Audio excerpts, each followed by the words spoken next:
Hey guys, so today's video I'm going to be doing a project for our class. So this project is about centripetal forces and centrifugal forces.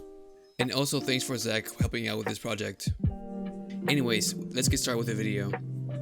So what forces unify and what forces break countries apart? That country must have centripetal forces of greater magnitude than centrifugal forces. Countries are susceptible to forces that divide or unite them. Centripetal forces unite a country where centrifugal forces tend to divide. When the centripetal forces dominate a country, it will stand firm and face global challenges and struggles, as well as conflicts within their borders. When internal centrifugal forces threaten to divide the country, the central government may break down and fail. A strong and charismatic leader can mitigate this division. National institutions and symbols can also rally a country together in spite of division. Nationalism, or the strong love of loyalty to one's country, is also a powerful centripetal force and can create solidarity among the populace. Now, what are examples of centripetal forces? We know that centripetal force is an attitude that unifies people and enhances support for a state. In other words, centripetal forces from within a state unite it and keep the country together. They stabilize and strengthen the country and create a sense of unity. Let's look at examples of centripetal forces and why they are important to the state. National identity is a strong centripetal force in political dimension.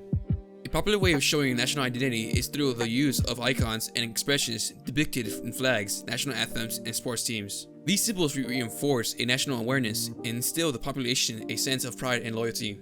An example of a centripetal force would be during the 1995 Rugby World Cup.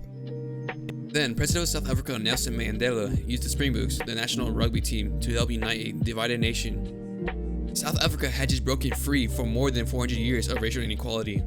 The centripetal forces in the economic dimension unite a country by ensuring that population that there are sufficient resources to support the long-term stability of the state. A first-class infrastructure would be a centripetal force in a state.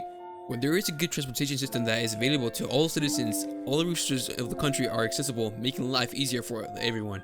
The excellent railroad system in India is an example of centripetal force in the economic dimension. Centripetal forces in the cultural realm can be the most powerful unifying force all.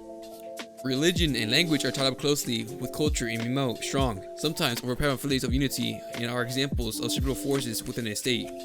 Hinduism in Nepal and India brings people together as they feel a sense of unity. In Israel, modern Hebrew was created to unify a wave of global immigrants looking for a new life in the new Jewish homeland. So we now know what centripetal forces are. Let's now look at some examples of centrifugal forces. Centrifugal forces is basically a contrast to centripetal forces. Centrifugal forces are forces or attitudes that tend to divide a state. Centrifugal forces originate in the same dimensions as centripetal forces, but the forces pull the population apart instead of bringing it together. Centrifugal forces can also include physical features that limit interaction between the people of the state. Human-made concepts like differences in religious beliefs, culture, and economic activity also act as centrifugal forces. As we learn, to survive, there must be centripetal forces of greater than the centrifugal force in the state. If these centrifugal forces reach a critical stage, it can lead balkanization, which is the process where a state breaks down through struggles among ethnic groups. Centrifugal forces alter and weaken a state by disrupting the internal order of the country. Political forces can divide a country when citizens do not trust the central government, disagree with its political ideology, or when minority groups are mistreated or underrepresented. This centrifugal force can lead to poor relationships between the majority and minority groups, and even to armed conflict or civil war. Centrifugal forces in the cultural dimension can be just as divisive as centripetal forces are unifying. Cultural diversity in many states creates powerful divisions among the people. Religious differences can be an overriding centrifugal force in the country. These divisions can lead to separatist movements like Sikhs in India or the Kurds in Turkey. Another example is the ideological differences between the Shiites and the Sunni Muslims, acting as a centrifugal force because their differences in ideology are polarizing rather than unifying. Language can also pull apart nation, as the case in India where there are more than a dozen official languages. Poor communication can lead to misunderstanding and conflict. Economic centrifugal forces can create feelings of inequality in the state.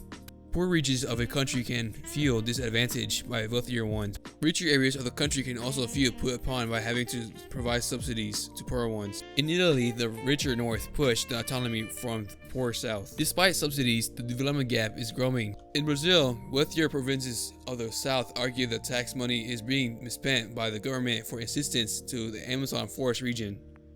And that's all for my presentation. Thanks for watching this video, and I'll see you guys in the next video. Have a great day, and I'm out.